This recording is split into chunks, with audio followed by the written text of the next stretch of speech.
This is part 2 of Amatzia, the king of Yehuda, the son of Yoash. The first version we found in Sefer Melachim. This is the version found in Sefer Divrei Hayamim Bet.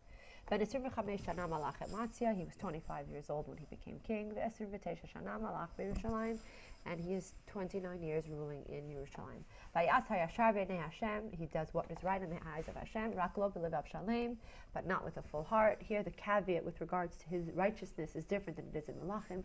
In Melachim, we're told that he's as good as his father. Here, we're being told that he's not as good as he essentially should be. And as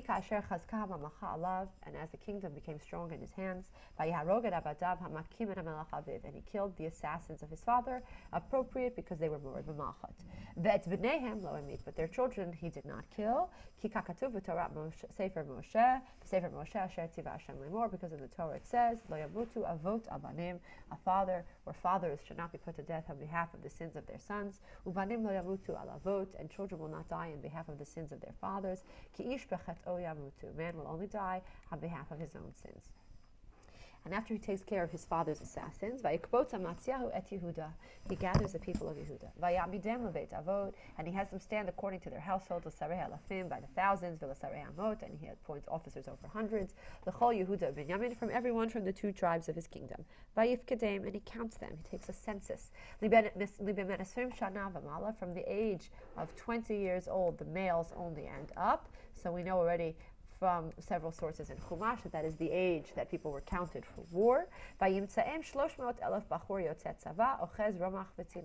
we see that altogether he amasses 300,000 standing soldiers ready with spears and weaponry to go to war. Aside from that, by Israel, he also hires from Israel 100,000 strong mercenaries, for 100 talents of silver. V'ish Elokim, and just after he hired these mercenaries, so now he has 400,000 standing army ready to go, the man of God, Ba'ilav Lemor, comes to Amatzia and says to him, HaMelech, please, my king, Al Yavo Imcha Tzva Israel, do not take with you the mercenaries you've hired from Israel, Ki Ein Hashem Im Yisrael, because Hashem is not with them, Kol B'nei Ephraim, with the tribe of Ephraim. Now, if you remember, Ephraim is somewhat a nickname for Malchut Yisrael, since their first king ever, Yeravam ben Avat, comes from the Shevet of Ephraim. Because if you come, and you can do strong in war, if you take these soldiers with you to war, Hashem can have you fail in front of the enemy. Hashem can help you whether your army is strong or whether it is not as mighty. But basically, Hashem does not want these mercenaries with you. This is very similar, as we learned, to the story in Sefer Shoftim of Gideon, when Hashem essentially sent back during Mevchan Hamayim the many soldiers that he thought were unfit for war. And clearly we see that Amatzia is Yashar Be'enei Hashem with regards to his response, just like we had learned. And he says, in reference to the mercenaries, what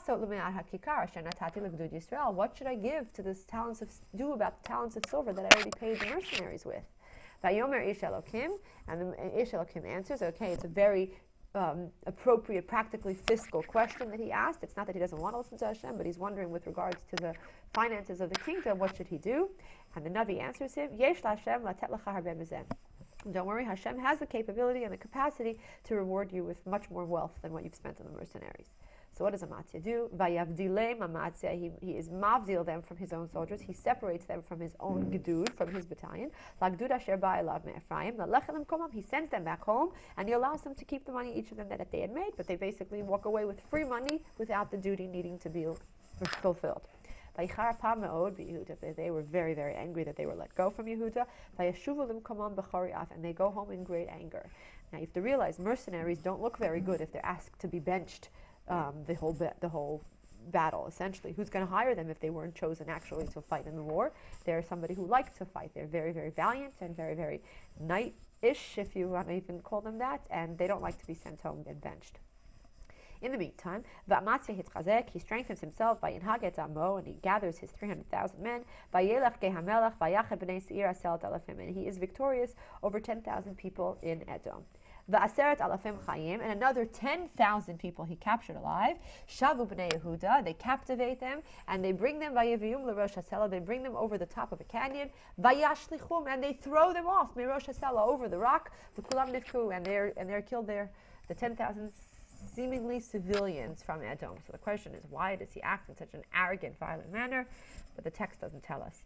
And in the meantime, while he was away fighting the Edomites, the mercenaries that Amatzia had sent back home, because he didn't want to take them with him to war, while he was away fighting Edom, the mercenaries came back down to the southern kingdom and they pillaged the cities of Yehuda, far and wide.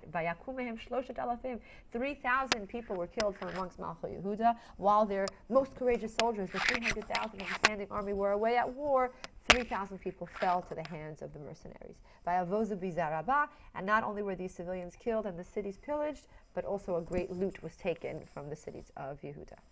And on his way home, Amatzia, from fighting the Edomites, again the story keeps going back and forth to what's going on in his home front while he's away at war, and then also telling us what's going on in the battlefield. He brings back with him the idols of the people of Seir, and he makes them for himself as idols, and he bows to them, and he brings incense to them. Hashem is angry at Amatzia.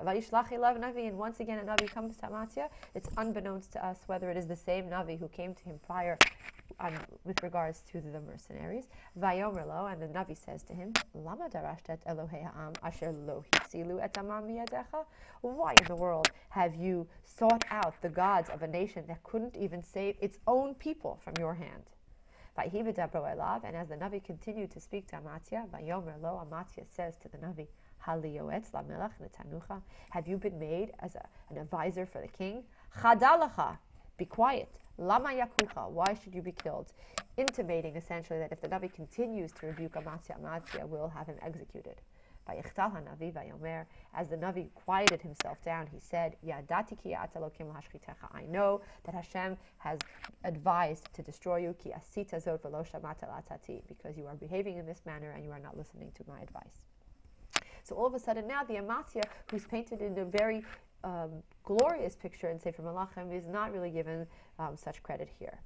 Pasuk Yud Zayin, Amatzia Melech Yehuda. In the meantime, Amatzia gets advice or seeks counsel. Again, we don't know from where. Vayishlach el Yoash ben Yoachaz ben Yehu Melech Yisrael Lemor, and he sends a message to his king in the northern tribe. Lecha nitra'eh panim. Let's go to war. Let's begin this fratricide. Now, again, from Sefer Melachim, it's unclear why the civil war is initiated. Here it seems perhaps that this civil war is initiated as a consequence either to the pillaging of the cities of Judah while he was away at war by the mercenaries that were let go, or perhaps he seems to have had a complete 180 with regards to his behavior and his violence, as we had seen already that on his way home from victory in Edom, he killed another 10,000 civilians. The text does not make it clear what it is that instigated the civil war on behalf of Amatzia. And the text here tells us that Yoash responded with the same allegory that he said to Amatzia in Sefer Melachim. The thorn bush in Lebanon sent a message to the cedar tree in Lebanon. Let your child and my child marry. And as a result of that, the animals of the field came out, and they trampled the thorn bush, essentially telling the thorn bush, who allegorically is supposed to be Amatzia, are you kidding me? We're going to get into a shidduch together. Amarta, behold, Amatzia, hinehikita et Edom, you have essentially destroyed Edom, or been victorious over Edom, and you have become arrogant because of it. Stay home in your house. Why should you fall as terror to this evil? Do not even bother to come and attack me. You will not be victorious. You might as well just stay home and bask in the glory of your victory over Edom, but with me you will not be successful. V'lo shama Amatzia. Amatzia did not heed his words, because Hashem didn't want him to listen. L'man titam biyad, because Hashem wanted him to be punished and delivered into the hands of Yoash of Israel, clearly because of the hubris that he's exhibiting, and also because he isn't behaving appropriately, ki darshu et Elohei Edom, by taking the gods of Edom. Vayal Yoash Melech Yisrael vayitre'u panim. They begin the civil war. Huva Amatzia Melech Yehuda bebeit Shemesh asher Yehuda vayinagef Yehuda. Yehuda is plagued and defeated lifnei Yisrael. Vayanusu ish alav, and the leftover army run home to their house.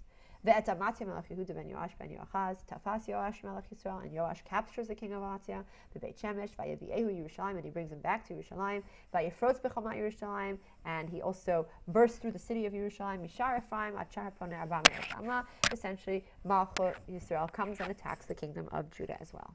And all the vessels and the treasury that's essentially a part of Malchut Yehuda, and even the king's private treasures, and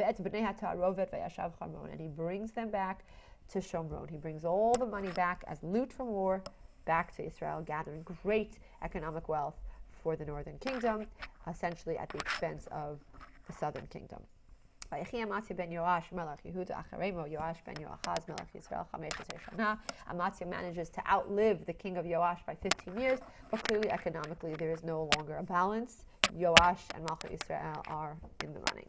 Divrei Amatzia harishonim ve'achronim, and the rest of the information about Amatzia, his earlier information and his later information, alluding to the fact that there seems to be two parts to his story.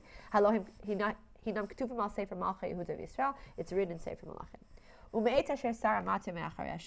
because of the moment that Amatzia walked away from his God, Vayikshiru alav kesher b'Yerushalayim, his people threw a coup against him in Yerushalayim. Vayanas Lachisha, and he runs to Lachish. Vayishlechu acharav Lachisha, they send people after him in Lachish. Vayimituhu sham, and he is killed there.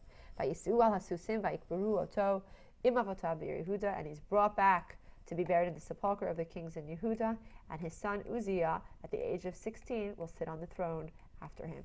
And like his father Amatzia and his grandfather Yoash, Uzziah will also have two versions to his kingdom.